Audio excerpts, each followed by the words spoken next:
एक काम करते हैं, यहाँ से चलते हैं, विषय बदलते हैं और बिग मार्केट वॉइसेस की कड़ी में Shri Sachin Trivedi, senior VP end fund manager UTI AMC जुड़ चुके हैं हमारे साथ। सचिन जी नमस्कार। मैच देख रहे हैं क्या आप? मैं क्रिकेट थोड़ा कम फॉलो करता हूँ। ओके, एनीवे सर, जो चीज़ हम फॉलो करते हैं आप और मैं बहुत बारीकी से, वो आजकल थोड़ा पेन में है।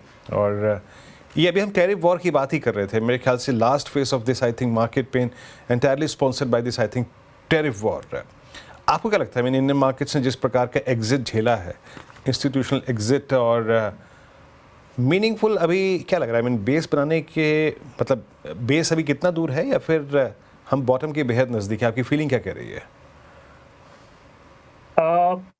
पहले हम टैरिफ की अगर बात करें तो आई थिंक ये काफ़ी समय के बाद एक बहुत बड़ा चेंज आया है, क्योंकि ये जो आपके एंकर भी बता रही थी कुछ समय पहले कि जो टैरिफ्स इम्पोज हुए हैं, सिर्फ अगर हम मैक्सिको, कनाडा, चाइना, इन 3 कंट्रीज़ की बात करें, तो ये एक सब्सटैंशियल पोर्शन है जो अमेरिका इम्पोर्ट करता है। तकरीबन 30 से 40% का जो इम्पोर्ट है लार्जली इन 3 कंट्रीज़ में कवर हो जाता है। ये 1% यूएस जीडीपी का गिना जाता है, और मुझे लगता है सिर्फ़ जिस तरीके से बातचीत हो रही है, ये सिर्फ़ इन 3 कंट्रीज़ पे नहीं रुकेगा, शायद ये यूरोप पे भी कहीं न कहीं टैरिफ्स आएँगे, जापान पे भी आएँगे। तो इसका जो एक ट्रेड में कैसे आगे जाके ये सेटल होगा, कंपनीज़ को कैसे रिस्पॉन्ड करना पड़ेगा, ये चीज़ अभी हमें आगे जाके देखनी पड़ेगी। इसके लिए जो आपने एक सवाल पूछा, क्या मार्केट्स बॉटम आउट हो गए हैं? ये कॉल आउट करना बहुत मुश्किल है, क्योंकि इनका रियल बिज़नेसेस पे क्या इम्पैक्ट होगा,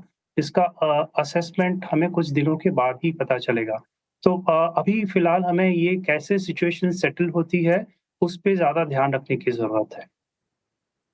exactly your point taken. But मैं जानना चाहता हूँ आपसे एक बात है।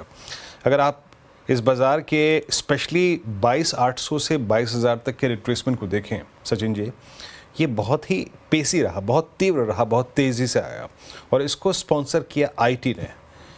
क्या आपको लगता है एक स्टोरी जो बन रही थी कि CY25 में substantial rate cuts in US, वो आईटी को एक और एक स्विंग देंगे, स्ट्रेंथ देंगे? क्या यूएस में जो इन्फ्लेशन बढ़ने का फियर और एंड सब्सिक्वेंटली अगर आप देखिए रेट कट्स की ना होने की पॉसिबिलिटी, यही आईटी को किल कर रही है इस वक्त? और आईटी में इस मद्देनज़र और पेन दिख रहा है क्या आपको? देखिए, अगर हम आईटी कंपनीज़ की जो कमेंट्री है उस पर ध्यान दें, तो वो सारी कंपनियाँ ये इंडिकेट कर रही हैं कि जो छोटी डील फाइनलाइज़ेशन है या जो डिस्क्रिशनरी स्पेंड्स हैं, स्पेशली बैंकिंग सेक्टर में, वो कहीं न कहीं इम्प्रूव हो रही हैं। बट जो सबसे बड़ी प्रॉब्लम जो अब इमर्ज हो रही है, क्योंकि ये जो टैरिफ से रिलेटेड इश्यूज़ आ रहे हैं, जैसे आपने भी बताया कि कहीं न कहीं ये फ़ियर है कि शायद यूएस में इन्फ्लेशन ज़्यादा बढ़ जाए। इन सारी चीज़ों का ये जो टाइमिंग है, ये टाइमिंग थोड़ा हमारी कंपनीज़ के लिए बुरा है, क्योंकि यूएस की कंपनियाँ इसी वक़्त पे तकरीबन ये जो जनवरी, फ़रवरी, मार्च का महीना है, तब वो अपने बजट्स को फाइनलाइज़ करते हैं। तो कहीं न कहीं जो बड़ी डील्स फाइनलाइज़ेशन हो रही है, वहाँ पे कुछ न कुछ दिक्कतें आने की संभावना है। इसीलिए ये अनसर्टेनिटी कुछ दिनों तक बनी रहेगी, और इसीलिए शायद हो सकता है कि आईटी सेक्टर में जैसे हमने रिएक्शन देखा, ये एक रिएक्शन था। अगर हम कुछ सालों पहले की बात करें, और कहीं न कहीं किसी कॉर्नर से आ रहा है कि सर्विसेज़ पे भी कहीं न कहीं एक फ़ियर है कि वहाँ पे भी टैक्सेशन कंसिडर किया जा सकता है, डायरेक्टली या इनडायरेक्टली फ़ॉर्म में। इसीलिए कहीं न कहीं इन सारी चीज़ों का मुझे लग रहा है कि हमारी आईटी कंपनीज़ पे हमने जो रिएक्शन देखा है वो स्वाभाविक सा है। बिल्कुल स्वाभाविक सा रिएक्शन देखने को मिल रहा है आईटी सेक्टर पे। Very good afternoon Sachin ji, Shreya बात कर रही हूँ। आईटी सेक्टर की बात की हमने, टैरिफ वॉर को लेकर जो समीकरण बन रहे हैं भारत के लिहाज से, उस पर भी अपने प्रकाश डाला। लेकिन सर सवाल यहाँ पे ये कि काफ़ी ज़्यादा एक्सपर्ट्स के साथ हम बात करते हैं, एक तबका ऐसा है जो ये मान रहा है कि जिस तरीके से बाजार में गिरावट देखने को मिल रही है, अभी सही समय है अपने कैश डिप्लॉय कर सकते हैं और पोर्टफोलियो बिल्ड कर सकते हैं। इस पर आपका क्या टेक है सर? क्या ये सही समय है पोर्टफोलियो बिल्ड करने के लिए बाजार में? अगर हाँ, तो वो कौन से सेक्टर्स हैं जो आप फोकस में रखेंगे? ज़रूर, आई थिंक जो मैं आपके अगर इन्वेस्टर्स लॉन्ग टर्म पर्सपेक्टिव से इन्वेस्ट करना चाहते हैं, तो मैं ज़रूर आप लोगों से सहमत हूँ। बट जैसे हम अगर मार्केट के कुछ नंबर्स पे ध्यान दें, तो पीक से ज़रूर निफ्टी 50 शायद अगर हम देखें तो 15-16% की करेक्शन आई है, बट ईयर अगर पूरे साल की बात करें तो सिर्फ 1 ही परसेंट की करेक्शन आई है। बट जो मार्केट को हमेशा ड्राइव करता है, वो ना तो फ्लो है, ना दूसरे फैक्टर्स हैं। जो ड्राइव करता है वो मार्केट्स को अर्निंग्स ड्राइव करता है, जहां हमने तकरीबन फाइनेंशियल ईयर 19 से 24 के बीच में हमने एक 19-20% का सीएजीआर ग्रोथ देखा था अर्निंग्स में। वो इस साल आके तकरीबन सिंगल डिजिट में थम गया है। तो हमने कहीं न कहीं हमारे अर्निंग्स में स्लो डाउन देखा है। इसीलिए हमने ये मार्केट में करेक्शन देखा है। लॉन्ग टर्म की अगर बात करें, तो लॉन्ग टर्म में जो हमने पिछले 4-5 साल में 20% का सीएजीआर देखा, 19% का सीएजीआर देखा, हमारे जो अर्निंग्स का सीएजीआर है वो तकरीबन 12-13% का है। इन्वेस्टर अगर उस नंबर को एंकर करके अपना इन्वेस्टमेंट करें, तो वो उनके लिए सही रहेगा। अगर हम वैल्यूएशंस की बात करें, ज़रूर जो निफ्टी 50 का लॉन्ग टर्म एवरेज है 16-17 टाइम्स का जो प्राइस टू अर्निंग का टारगेट बैंड रहा है, उसके सामने हम ऊपर से ज़रूर करेक्ट हुए हैं, बट आज भी हम तकरीबन 10 से 15% वहाँ से एक्सपेंसिव है, लॉन्ग टर्म एवरेजेस से एक्सपेंसिव हैं। तो जो भी इन्वेस्ट कर रहे हैं, इन्वेस्टर्स को इन 2-3 चीज़ों का अर्निंग्स मोमेंटम, वैल्यूएशन, इन सारी चीज़ों का ध्यान रख के लॉन्ग टर्म के हिसाब से इन्वेस्ट करना ज़रूरी है। जो दूसरा सवाल आपने पूछा, कौन से सेक्टर्स हमें सही इन्वेस्टमेंट के हिसाब से सही लग रहे हैं, तो हमारा जो क्लियर थॉट प्रोसेस है, हमें domestic oriented high quality companies में इन्वेस्ट करना चाहिए, ना कि एक्सपोर्ट ओरिएंटेड कंपनीज़ में, जहाँ पे आज थोड़ी बहुत हिचकिचाहट है, ये टैरिफ वॉर की तरफ के कारण से। तो हमें लग रहा है डोमेस्टिक, जैसे सरकार ने भी एक अच्छा क टैक्स में कंसेशन दिया है हमारे ग्राहकों को, तो मुझे लगता है कहीं न कहीं कंज़्यूमर डिस्क्रिशनरी, स्मॉल कंज़्यूमर डिस्क्रिशनरीज़ में हम ध्यान दे सकते हैं। टेलीकॉम एक ऐसा सेक्टर है जहाँ पे टैरिफ इंक्रीज़ के चक्कर में जो हमारे टेलीकॉम टैरिफ इंक्रीज़ेज़ के कारण कंपनीज़ को फ़ायदा हो रहा है, वहाँ हमें ध्यान देना चाहिए। तो ऐसी कंपनीज़, ऑटो एक दूसरा सेक्टर है जहाँ हमें मुझे कहीं न कहीं लगता है कंपनीज़ को फ़ायदा होगा। जो सेक्टर्स हम अवॉइड कर रहे हैं, हमारी सरकार का थोड़ा इंफ्रा में एक्सपेंडिचर कम होता दिख रहा है, ग्रोथ कम होता दिख रहा है, तो हमें लगता है कि वो एक सेक्टर अवॉइड करना चाहिए। हमें कैपिटल गुड्स में कम इन्वेस्टमेंट करना चाहिए, और जैसे मैंने कहा एक्सपोर्ट ओरिएंटेड में हमें कॉशियसली कंपनी स्पेसिफिक रख के इन्वेस्ट करना चाहिए। बिल्कुल सचिन जी, टेलीकॉम, ऑटो और कंजप्शन वाले क्षेत्र में आप इन्वेस्ट कर सकते हैं, लेकिन इंफ्रा और कैपिटल गुड्स को भी फिलहाल अवॉइड करें, और अर्निंग्स और वैल्यूएशन को लेकर थोड़े दिक्कत बनी है। लेकिन सर, इसी के साथ दूसरा सवाल ये है, क्योंकि आपने अर्निंग्स की भी बात की, क्वार्टर 2 काफ़ी ख़राब था, क्वार्टर 3 भी बहुत ही वर्स्ट रहा, लेकिन क्वार्टर 4 में कहीं स्ट्रॉन्ग विजिबिलिटी दिखती है कोई ऐसे सेक्टर्स में? क्वार्टर 4 क्या सर सही हो सकता है यहाँ से? जैसे मैंने आपको कहा, बैंकिंग एक स्पेस है जहाँ पे अर्निंग का परफॉर्मेंस ठीक रहा है, स्पेशली आप पब्लिक सेक्टर बैंक्स की बात करें, प्राइवेट सेक्टर बैंक्स की करें, या इवन फाइनेंशियल सर्विसेज की बात करें, वहाँ पे अर्निंग्स का परफॉर्मेंस डबल डिजिट में रहा है। जो अगर हम लार्ज कंपनीज की बात करें, तो वहाँ पे मुझे कोई दिक्कत नहीं लग रही है। जैसे मैंने आपको बताया, टेलीकॉम एक ऐसा स्पेस है जहाँ पे अर्निंग की परफॉर्मेंस अभी भी अच्छी लग रही है, क्योंकि कंपनीज़ ने जो टैरिफ इंक्रीज़ेज़ लिए हैं, जिससे उनकी ना सिर्फ अर्निंग में बट बैलेंस शीट भी सुधार रहे हैं। तो ये जो 2-3 पॉकेट्स हैं जहाँ मुझे लगता है परफॉर्मेंस ठीक रहेगी। बाकी जो मॉडर्न रिटेल में स्पेशली कंज़म्पशन से रिलेटेड है, वहाँ पे कहीं न कहीं जो सेल्स मोमेंटम है, वो भी हमें लग रहा है कि वो ठीक ही है। मतलब कंपनियाँ in line with expectation deliver कर रही हैं। कुछ एक प्रॉफिट की दिक्कत हो सकती है, बट लॉन्गर टर्म पर्सपेक्टिव से ये कंपनियाँ भी ठीक डिलीवर कर रही हैं।